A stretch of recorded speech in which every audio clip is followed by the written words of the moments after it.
The Lightning Storm Druid is still by far my favorite Druid build to run, and so far in Season 1, I'm absolutely loving it. And judging off the views that my leveling guide got, some of you are at least having some fun with it as well. So in today's video, we're going to be going over the mid-game guide for that so you guys can start to farm those nightmare dungeons, get some better gear, and actually transition to the end game. Now, before we actually hop into everything, there is two things that I need to clear up. Number one, 99% of people that watch these videos are not subscribed to me, so if you guys enjoy these videos, please hit that like and subscribe button. And two is that you used my leveling guide in order to get to this spot in time. If you didn't use my guide, it's not going to be the end of the world because it will still be somewhat similar, but some of the respecking might be a little bit different for you, so you will have to go and play that by ear when it does come up. Now, to get this started, we are going to be going over the easier stuff first because it's just easier to go over. That's going to include the gear, the aspects, and also some of the other spirit boons and random stuff like that. And then we're going to transition into the Paragon points, and everything that I talk about today will be linked in a D4 planner build in the description below. So starting off, let's get into the actual gear, and to kick it all off, we got to talk about the helmet. Now, obviously, the best in-slot helmet for this type of druid is going to be the Tempest Roar.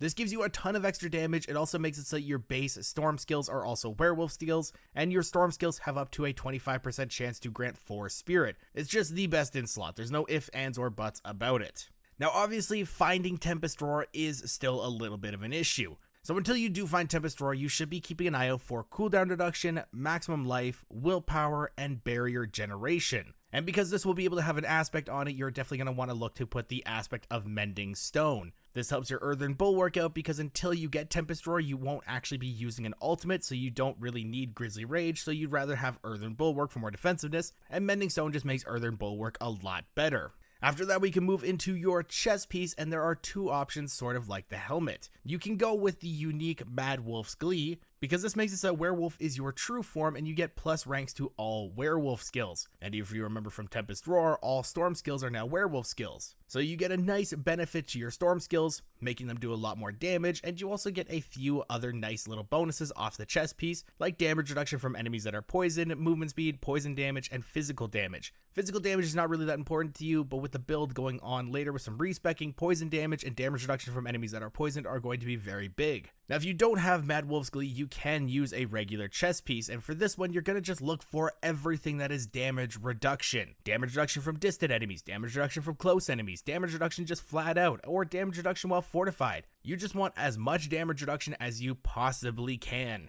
And if you're not using a unique, you can slap on another aspect onto this, and for this one, you're going to be looking for aspect of the Protector. You're getting a ton of damage reduction from this already, and then you're slapping on an aspect that gives you a barrier that absorbs damage. It's just going to be giving you so much tankiness that your druid is almost never going to die. But that is our chest piece out of the way, so let's move into the gloves now. And the gloves are very straightforward because they're really the only offensive piece of armor that you're actually going to be getting. So for this one, you're going to be looking for plus ranks to Lightning Storm, critical strike chance, lucky hit chance, and willpower. You want the lucky hit chance because it does bounce off another one of the aspects that we will be talking about a little bit later on. And for your gloves, you're going to want to slap on the eluding aspect. This makes it so when you become injured while crowd controlled, it grants you unstoppable for 4 seconds. Getting CC chained is extremely annoying, and it can happen a lot in the game. They have a ton of different forms of it. So if you can break that CC and not die because of it, that's fantastic. So these are really nice aspects to have. Moving forward though, let's talk about the pants. Now the pants are very much like the chest piece because you just want damage reduction. Damage reduction from distant enemies, from close enemies, while fortified, and just flat damage reduction. Literally, if it says damage reduction, you want it.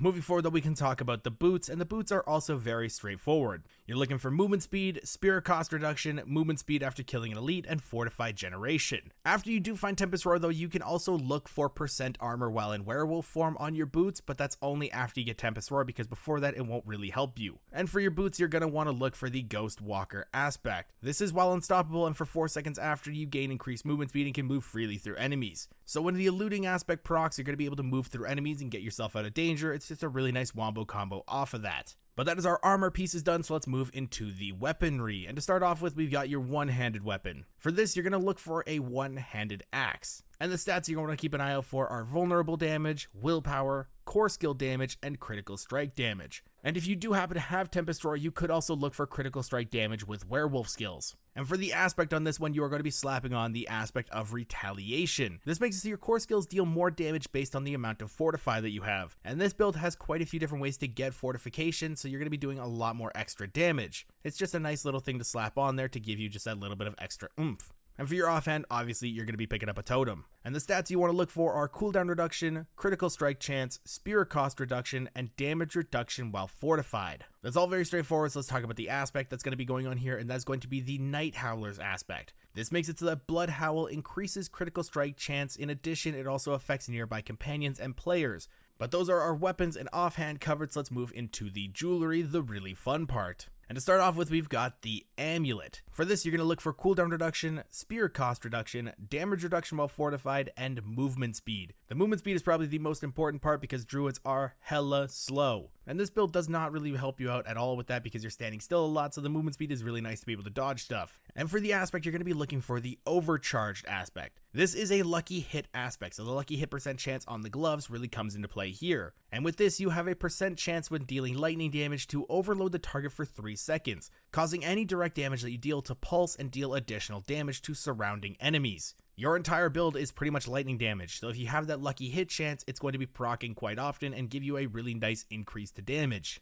And moving forward though, we have your rings, and you're going to be looking for pretty much the exact same stat lines on both. You want vulnerable damage, lucky hit chance, critical strike chance, maximum life, and the aspects you want on these are the Edge Master's aspect and the aspect of the Umbral. The Umbral makes it so you have more resource generation, and Edge Master allows you to do more damage based on your available primary resource. Both of these are very popular, very standard, very straightforward. And while you are getting all this gear, you're obviously going to be finding some sockets, so you might want to know what to socket into everything. So for your armor, throw some rubies in, and for your weapons, throw in emeralds. And then with the jewelry, obviously you got the caged hearts. And everybody's going to be different with the amount of RNG and stuff that they can find, but the 3 best caged hearts that you can find are Caged Heart of the Barber, Caged Heart of Revenge, and the Caged Heart of the Pekana. If you can get the colors for those, and if you can find them, because Caged Heart of the Barber is like one of the rarest things in the game right now, definitely socket those in. Now going forward, I want to touch on the spirit boons very quickly, because typically this build does run 2 on the snake, the masochistic and calm before the storm. But those only really come into play once you do find Tempest Roar, because that's when you switch over to the ultimate. So before then, you can run overload on that. This is another lucky hit spot, and dealing lightning damage has up to a 20% chance to cause the target to emit a static discharge, dealing 20% lightning damage to surrounding enemies. This was pointed out to me on my last video, so I appreciate the people that did that. But until you find Tempest Roar, feel free to run this if you need it. But now we come into the really fun part, and this is going to be the Paragon points. And this is going to be way too hard for me to talk it through and have people actually understand, so again, this will be linked to a D4 planner. But the one thing that I do want to talk about is on the second board where you're plugging in all the werewolf stuff. If you don't have Tempest Roar, you do not have to focus that first. And the glyph that you can socket in instead of the werewolf one is actually the human glyph, and that will give you a lot more benefits because you are going to be in human form without Tempest Roar. And the glyph leveling as you're running Nightmare Dungeons actually does matter as well. There are certain glyphs you want to get to level 15 first, and then actually different glyphs you want to get to level 21 first. So the order that you want to level to 15 first is going to be Keeper,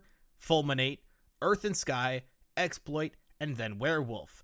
And then once you get all those to level 15 and start to level them to 21, this is the order that you want to do it in. First up Keeper, then Earth and Sky, then Exploit, then Werewolf, and then Fulminate. And I do understand that the Paragon board that I have included in the build guide is not fully complete. Again, this is just a mid-game guide, so once I do the end-game guide, that will be fully done. But if you have your entire Paragon board filled out, you are no longer in the mid-game, you're in the end-game, so that's why it's not fully done. And I have also included a new skill tree in the build guide as well. This is how you're going to respec after you find a Tempest Roar. This is going to be the way that you want to do everything. This has all of the poison stuff, all of the werewolf stuff, everything you need to go. So whether or not you did my build guide or a different build guide, or even if you're just respecing from an entirely different build, it won't be the end of the world. It's pretty easy to follow. But let me know how you guys are liking Season 1 in the comments down below. And again, if you guys found this video useful, please hit that like and subscribe button. Thank you all for watching. I'll see you guys in the next one.